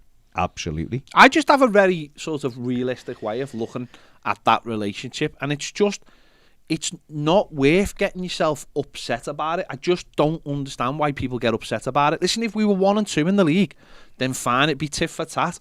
But where we are at the moment, what makes me laugh more than anything is how much Liverpool fans seem to want to get in our business, which I find extraordinarily weird thing, yeah. when they're going for 4 trophies. But forget about all that. It doesn't matter. I've got no energy to waste on them when all my body. I'm sitting here tonight and I'm just like, everything's about Everton. It's got to be about Everton. And I think that's where our energy is. And that's what I'm saying about like the thing for years of like no one was prepared to put, it's cop-out behaviour. It's like, doing this and doing that. It's like people have been doing this for years and then suddenly things become cop-out behaviour. And it's like, we as fans have been doing these things for years and years and years and years. It's not... People forget that in the 60s, before Liverpool were anything, Everton fans would go to our home games and then go to Liverpool's home games the week after because they were a small club and it was just like watching footy and you were, it's like going to watch Tranmere. And it was... We've got a lot of the same characteristics, and I don't understand where people have the energy. Don't get me wrong, I understand like kids living in school and stuff like that. I get all that. That's different. But grown men getting wound up by what Liverpool do and vice versa is bizarre to me, because a rivalry means being actual rivals. When it's on a derby and we're playing them, everything, you give everything. But in the meantime, I couldn't care less. I just couldn't. I just think it's better if we can all move away from it and just go, look, we're Evertonians. Yeah, you're in our city. Yeah, you're our rivals, but we're only really worried about us until we play you. Then we want to beat you or whatever. It's easier said than done, but that's maybe where we need a change. Brian said, Ped, you said Everton didn't have pitch side microphones, so how can we make the most of any pre-season tour over the pond? What? He's just saying about like Everton, like last time they didn't even have proper mics and all that. So he's saying, how can Everton make the most of going to America if they can't even do the basics? No idea, basically. Mate. All I know is that we'll hopefully be there and we'll hopefully be putting on some kind of event, and hopefully we'll be getting loads of Blues together and we'll show people what we can do as a fan base, and hopefully Everton will do things. Hopefully, be better planned. Listen, COVID last time obviously messed it up, didn't it? Hopefully, Everton will do things as well, and we'll see what happens. But yeah, I don't know how they've got to have merch, they've got to have kits, they've got to have meet and greets, they've got to have whatever they can do, and start learning. Put everything on professionally, and start learning how to do things properly. Richie says, talking about nerves, in the last 2 games I've had to go for a walk with 5 minutes to go because I couldn't handle attention. These games mean so much. Win tonight and life will seem so much better.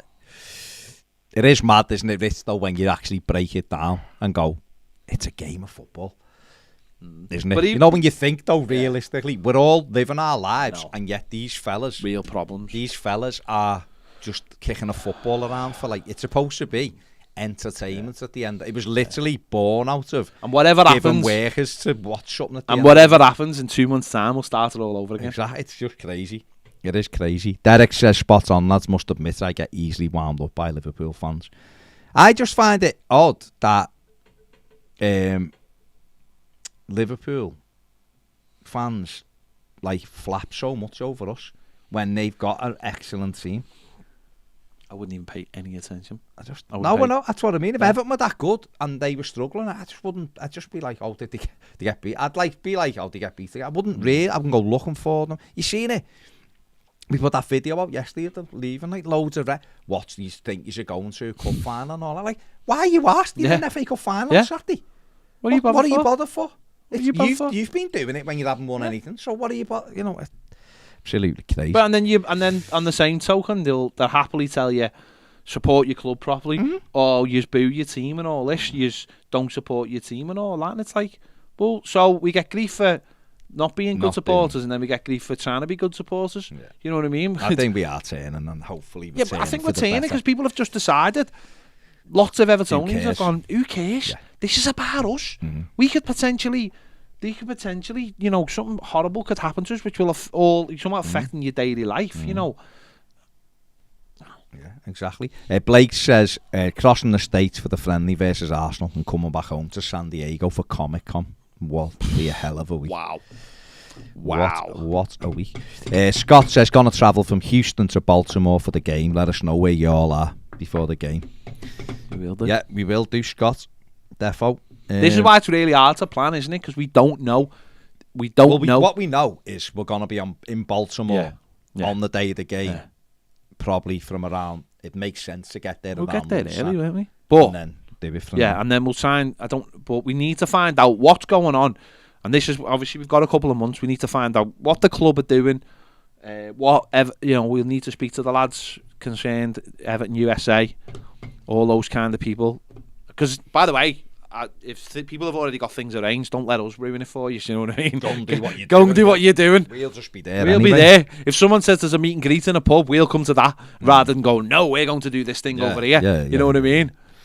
Defo. But if you've already starting to make arrangements, get in touch with us. If by the way, if anyone out there is looking to put something on or wants to put something on and wants to invite us, and we'll happily be at your thing. Yeah. So let us know. We've also got some ideas for merchandise as well. Stink Pooter, what a name. Says it. We've realised how much Everton means to us. We will remember what we've gone through, and this will make us stronger. Absolutely. Flim Bob says, yeah, but the truth is, we don't want them to do the quadruple. Be honest. Well, we don't. Of course we don't. But I also don't measure your life by it. That's all I'm saying. I also don't want the Tories to be in power. I also don't want terrible leaders around the world. I also don't want famine. There's things I can control and there's things I can't control. And that's definitely I don't want them to win the quadruple. But if they do, then there you go. That's it. That's life. If they put it this way, right, hand on heart, there's my heart there. If Liverpool winning the quadruple means Everton staying in the Premier League, then let them win the quadruple. There you go. Yeah. Rangers 1, 2, 3. Is Lampard likely to get sacked if Everton lose to Watford? No, absolutely not. Okay, where are we here? Doff says, I got to see the Blues in Kenya a few years ago when I lived there. Now at school in Boston, gonna travel to Mint to see them. Jesus, is right. You've had a touch there, haven't you? Yeah, I have. Robbie G says, Everton coming to Baltimore is a long time dream come true. I can't wait. I mean, Robbie, let us know where you are and what's happening. But let me ask you the question: was that genuinely a dream? Or did you sit there? He probably lives in Baltimore. No, but that's what I mean. No, but that's like living anywhere. Because I know, like, Eric is in Kansas, and he wants me to go to Kansas, and I've always said, the only way I'm going to go to Kansas is if Everton. So does Eric sit there and go, I would love what I mean. Everton to play sport. But that's what I mean. He does, genuinely. So no, I know, but that's what I'm saying, though. Is that like would it not be a more fair reflection of saying, I really want Everton to come to the USA? No, you know what I mean? Because like me saying, I'd love Orlando City to come to Europe. No, it's not. It's like saying Europe. All right. To me, that's like saying you sitting here going, "Oh, do you know what? I'd love Rita Ora to be in Wavertree. I'd love Rita Ora to be in Chilwell." It's a little bit close. It's a little bit like, I know Rita. Think about what you're saying. No, but Baltimore's not like... Baltimore hasn't even got an MLS team. He lives in Baltimore. No, I know, but that's what I mean. Like, saying, like, I want Everton to come to the East Coast. That's a dream that we can... He lives in Baltimore. No, I know. And he might have just thought, you know what? I would love Everton to come and play in Baltimore. Yeah, I get that. And that's his dream. But that's very precise, isn't it? Because he lives there. I know, but... It's because he lives there. But the East Coast... It's because he lives no, there. I get that, but the East Coast is more realistic, isn't it? Do you know what I mean? If you were an NFL fan, right? Yeah. Would you be thinking, I'd really want an NFL team to come to Liverpool? Of course I would. But or would you just think the UK? If an NFL team come to the Northwest, it'd be amazing. I just think that's very precise for the dream. Maybe Robbie's dream was very precise. I've had a few very precise would dreams he not go, that I wish what about true. Would his dream not be, I hope they come to the Baltimore, Philadelphia, DC area? Well, it's the M&T Stadium, isn't it? No. It's so just that he might have had that. Maybe his dream was, I'd love Everton to play at the M&T. Yeah, fair enough. Whatever stadium. Fair enough. I just think that's You're telling me you've never had a very specific dream that you wish would come true? Not about Everton in Baltimore, no. Not about Everton, I just mean very specific dreams in total. Ruben says, "Oh, did the big scran gonna watch the match? Then watch the new fantastic beasts even." Oh, nice. What's for dinner? Says we need a shop in Boston. There you go. Dildo. Would anyone go if Everton put a shop in Boston? Would anyone actually buy anything from? Jackson says, "My dream is that Everton play in the Michigan Stadium." Fair enough. So would it not? Just talking about the shop, right? Would it not make sense, right, if Fanatics got themselves a little shop or a big shop, right? What kind of big shop? No, got a bigger shop, right? In a shopping mall in like New York or in Florida, Orlando, LA, right? Yeah. And just carved it up and put like an Everton shop in it, and all the clubs they represent that they've got licenses with. No, rather than it just being an Everton shop. Yeah. Would that not? And then that might make the shop. Wouldn't that make sense if you had like? They must represent like PSG and all these other clubs. Yeah. Liverpool, I imagine, maybe. Wouldn't that make sense if they had a Fanatics club? And you could even do what they did in Ireland, in Belfast, is they bought like 3 shops or 1 shop, cut it into 3 and had Everton, Leeds and someone else. And listen, I don't know how that shop's getting on, but that would make sense. Yeah. No, it would, because you're not just putting all your eggs in one basket, are you? Brian says, Ped, that's quite a refreshing and sensible take on the rivalry. My kids are like you, mad blues, but don't let it ruin or rule their week, month, son. Absolutely, Brian, and that's my nirvana. That's what I'm aiming for. I am getting better, and I know I'm getting better because the last few weeks when I've seen them win, I've just gone, oh yeah, fair play. They won, did they? And that's it. It hasn't even... I said to you, didn't I? Whatever it was the other week when they were 2-0 down. The 2-0 down one at half time. It didn't. I thought they'll win 3, and I looked at them and told they won. Fair play, and that was it. And normally in the past, my bottle would have been gone. My heart would have been. I'm going, come, don't let them win. I was just like, oh, they won. Yeah. Don't get me wrong. I'm getting out of the city for the Champions League final, but that's only because what can you do?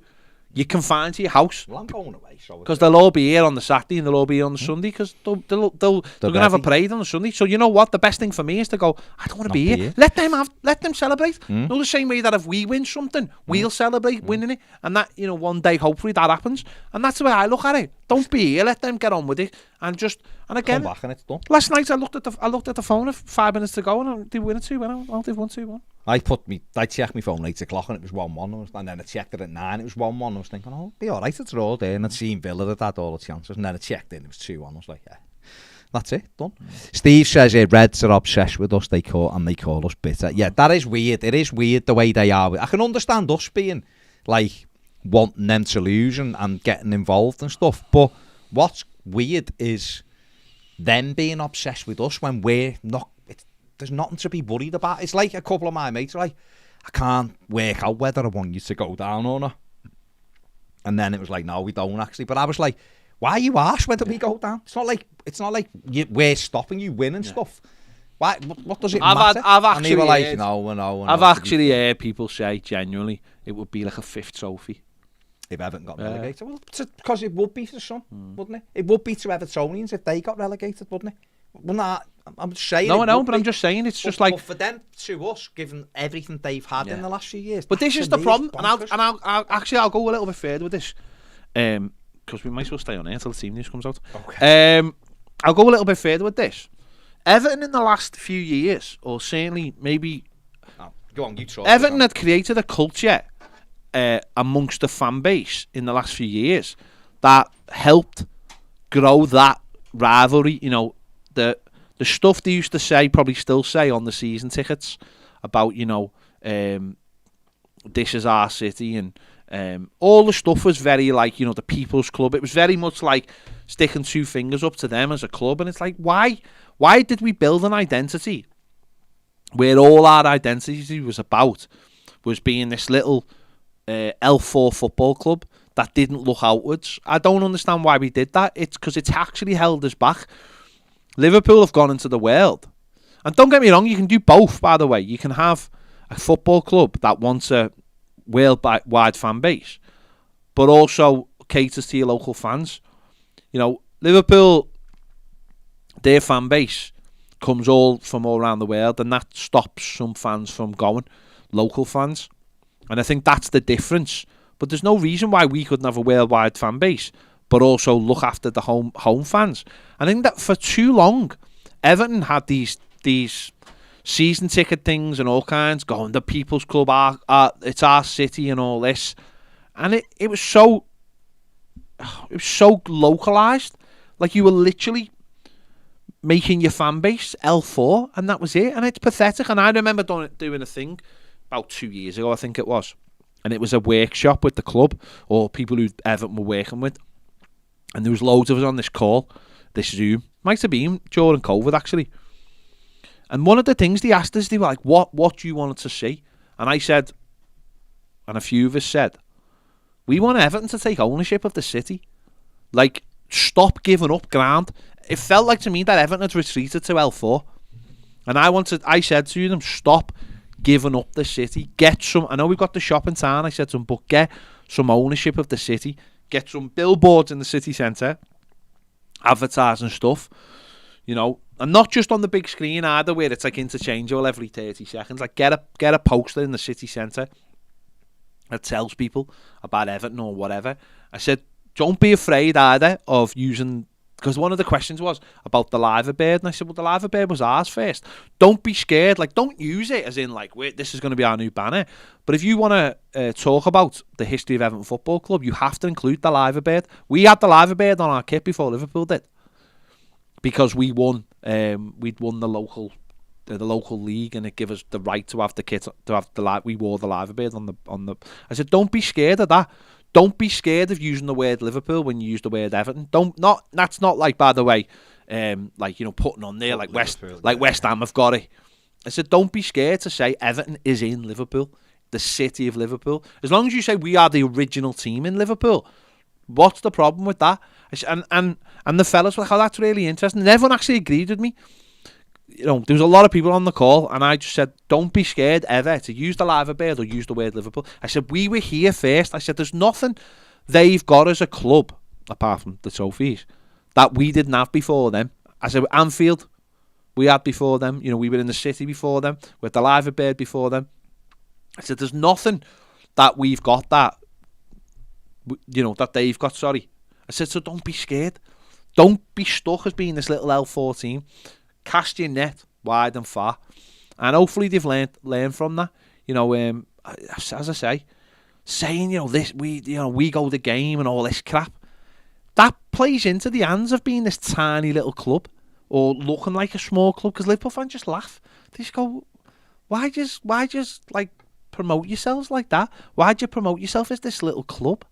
It's very, you know, and we need to get away from that. We need to be, listen, yes, we have got a very good local hardcore, and that's brilliant. And I wouldn't ever want to see the club suddenly handing tickets over to this supporters club and that supporters club, left, like, you know, taking them away from people who want to go here, because there's plenty of people who want to go from Liverpool and the surrounding areas. Encourage people to come from around the world and give them opportunities. And I think that'll happen, obviously, with the new stadium. Certain amounts of tickets will be held back. But you have to create that destination as well, don't you? Liverpool have created that destination. Cafe, museum, Anfield is it's got a big surrounding area where people can go before the match, and obviously our new ground will do that as well. But we've been far too insular for too many years now. So let's expand that, but we have to do that off the back of what we're doing as fans, I think, rather than, you can't sit there and go, Everton were great in the 80s. It doesn't matter anymore.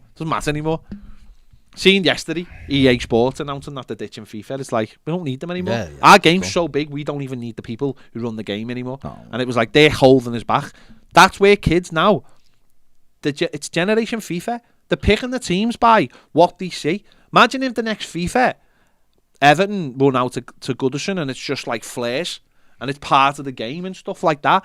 People said to me over the last couple of days, said like what they've seen in America over the last few days is our fans at Leicester just staying behind for 25 minutes. It's like, that to them is what they want to see. American fans and fans all over the world have got this idea of what they think football is. And it mightn't even be real, but they think football in Europe and Britain is this proper passionate thing where fans sing for the entire game and it's based on what Liverpool have done, even though that's not entirely real. But it's this character, let's go with that, you know what I mean? Like, we're in the That's what it's like over there, though. That's what I mean. But it's it's like that over there, Baz, because that's what they think is what is over here. Yeah. Like, you know, if you go to Orlando and they've got like, because I looked the other day after that game and I was looking, is there any way Everton could actually create artificial smoke like Orlando do? Because they do that. They have the bins, don't they? And it's all safe and stuff. That's what they think it's like. And they've took the terraces and all that, and that's what we have to reclaim. But that might be a way of watching a game and going, oh my God, look at their fans, they're amazing. Who are they, Evan? Going to start supporting them, because it ain't saying at the moment ain't going to be what they're doing on the pitch. No. We have to use all these things. Chris said a cop-out mate of mine tried to wind me up by saying Everton are crap, aren't they? So I just replied, yeah. He didn't know how to respond. Exactly. Steve said, hi lads, watching from the start. I've just got home. First week in the new job in Leicester. Lots of Leicester fans. But I didn't give them too much stick on day one. I'm normally very pessimistic, but today I actually think we will comfortably win. Hope so. Chenla says, I read online that Baltimore is the American version of Liverpool because the accent is so unique and hard to understand. If this is a true conversation between someone from Baltimore and a Scouser, there's going to be something else. My dad, after watching The Wire second series, when it's all based on the docks, he was like, that's the closest thing to Liverpool. He said, because that's what it used to be like here on the docks. He said, so he's like, that's the closest city to Liverpool because it's like a hard-working city where lots of bad stuff does go on. DC Toffee says, I cleared it with the boss. I hope to see you in Baltimore. DC is better, but I think Charm City isn't as bad as advertised. Well, we might see you in DC, mate. Is that what it's called? Charm City? I seen that yesterday on the poster. Charm City. There you go. So, yeah. We might see you in DC, mate. Outside the president's house. We'll meet you by that. We told Paige before the Queen lived there, and she said, does America have a Queen? Which I thought was incredible. And I was like, yeah, RuPaul. There you go. Not wrong. Can't argue with that.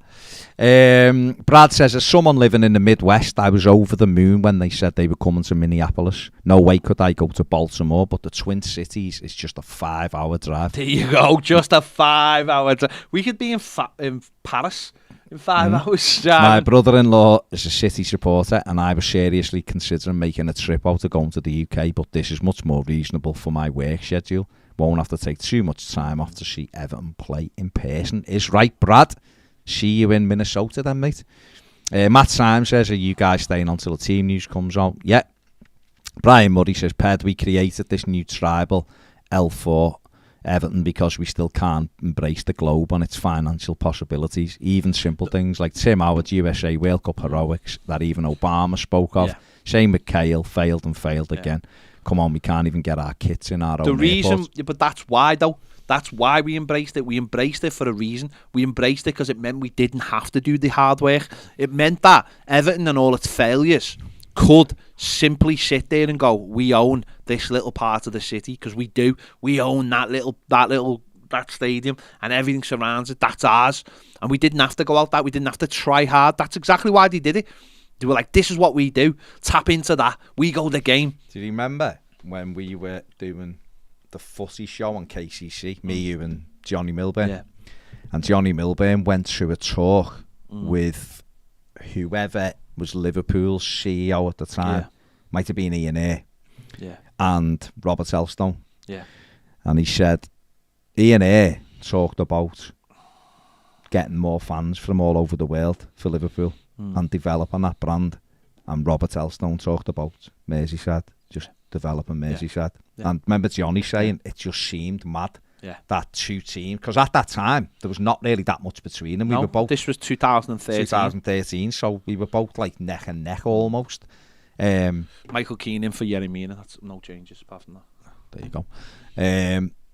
That's not official yet. No, but 5 minutes. That's it. And there you go.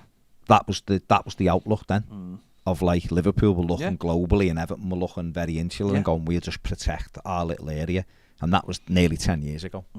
Ralph says, don't mind the shape, but when they get everything off VAR and the refs, it just pisses me off. But that's why I just don't pay attention to them, because I don't care. Because that's not going to change. It's not going to change, is it? Once the final whistle goes, it's not going to change. It just isn't. It's always been that way. And it's not just for Liverpool. It's for Manchester United. They will always get that. There's a bias towards them. And there's nothing you can do about it. It just simply isn't. Just have to accept it, move on. No, you're absolutely right about that, though. Everton have. Certainly like Elston, it's so easy to do those things. I mean, these are people who try to abandon the city. Never mind, these are the people who try to sell Kirby to people and abandon the city and say, we're happy going out here on a car park in a shopping centre and try to sell it to people. And I'll be honest, at the time, I sort of fell for it myself, and this is actually where my disdain for people who own the club, who still at the club, came from, because they came out and give us blatant lies, and I was too young to know any different. So I was like, no safety certificates. Oh my God, we're going to have to move then. And they made it look like that. This was Everton's only one chance to basically survive, was going to Kirby. And luckily, people from like Keogh and stuff knew better and were like, no, it's not. No, it's not. Don't be stupid.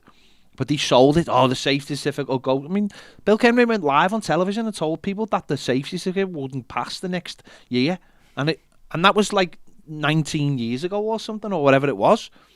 And this is, people wonder why I don't like the man. Maybe we should be worried about that rather than FFP then. Yeah. The man went on TV and lied and told us we have to move to Kirby because they simply had no idea of how to run Everton Football Club. And a big company, Tesco, comes in. I said, we'll build you a stadium, but we have to do it this way, because we can't get a supermarket in Kirby unless we've got a sports thing attached to it. And it's just like, from day one, Everton were played by Tesco, and Everton were like, yeah, well, let's take this club out the city. It's like Liverpool as a club must have just been like, push, oh my God, do everything you can to make this happen. Yeah. So we were the only team in the city then. Bainey says, even on Boyo's charming of the commentator to say Mickey will never score another one like that. How the hell does he know? Bloody commentators. Glad so many have gone down to Watford. Come on, you Toffies, get in. Brian says the Hudson River on St Paddy's Day is dyed green. We should do that with the Mersey when at Bramley Moor. Be good to do it once, though, wouldn't it? Can we not do the little dot next to it? Yeah, maybe. Because that keeps it close then, doesn't it? Matt says, can't complain about that team. They deserve the shirt. Hope Delhi gets a chance to come on. Yeah, that's the team I'd have gone with, to be honest, if that is and I'm sure it is the team, because it's the less disruption and they know the plan. Status quo, isn't it? And it's literally go out and get the job done. Get the job done. And that's what it's all about. Yeah. Jason says, lads, how about a trip to Kent? There's loads of Evertonians down there. Boost the followers without the USA sun.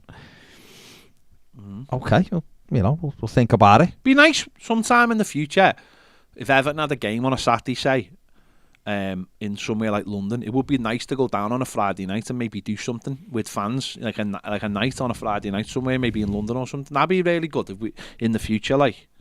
Yeah. There you go. Will Delph get a new contract, says Jason? Hopefully not. Yeah, I wouldn't give him a new contract, even though he's done well of late. We've got to not be sentimental like that. Let's look for a young, physically better version of Delph, athletic, who can get around a pitch but do that job and start moving the team forward. Let's not do the thing of, he's done all right. He's done all right. Flynn Bob says, is Kirby not in the city? No, it's in Knowsley. It's not in Liverpool. It's in Knowsley. Part of Merseyside. Don't have purple bins. No, it's not Liverpool.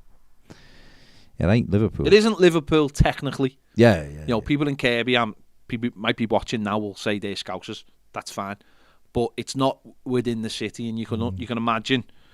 You can imagine what can be said. Yeah, same team confirmed: Buchanan in, Begovic, Kenny, Allen, Calvert-Lewin, Andre Gomez, Davis, Branthwaite, Rondon, Dele on the bench. Who's not on the bench on Sunday? Wasn't there one of the kids? Oh, Reece Welsh. Yeah, he was on the bench on Sunday. Tom wasn't on the bench Sunday though, was he? No. And he is tonight. So there must be a couple. Oh, obviously Mean is. Yeah. That's so Keane's in. So that's the place. There you go. Have you got Loftus? Because I've just said that Loftus. Have you got Watford's team? I'm gonna get it right now. I'm gonna get it right now. Their team is Foster, Nagaka, João Pedro, Messina, Sima, Gosling, Sissoko, Sima, Kabasi, Kalu, KMB. I don't know half of those players, but I'm not saying anything. On the bench, Cathcart. No one else, just kids. Just kids. Yeah, obviously, I've got a lot of injuries now. But all those lads who come in, this is the danger for Everton. All those lads who come in are gonna be running around, flying into tackles, and have got a point to prove. So for Everton, Everton have got to go out and absolutely do their jobs, get the jobs done, get the tackles in, stay organised, and if we do that, then we've got an opportunity to put ourselves in a strong position. We're just doing the final pace and refresh, and then we're going. Get home for the game. It's real now. It's real. Yeah. Richie says, shame you lads aren't coming to the West Coast. It's still my goal to re-educate you, but to see if it's as good. Mate, if Everton had been playing the West Coast, we would have come to the West Coast. To see it's as good, if not better, than Florida. Fair enough, Richie. I'm not saying it's not. I just love Florida, but I'm not saying it's not. Ped loves the West Coast, so there you go. Baz was there cheering the lads on as they left on the bus, the official video. I was, Bri. Ped was there as well. He was on the other side. I was on it. You can see me on the side, but I was filming. Yeah, he was filming. Right. Positive vibes, positive thoughts. Come on, Everton. Come on, Everton. Hit that like button, get that sub button done as well, and up the Toffies. If you want Everton to win, press the like button. And sub, if you haven't. Yeah. Take it easy, have a good night. We'll see you after the game, obviously. See you Take care, later. bye. Come on.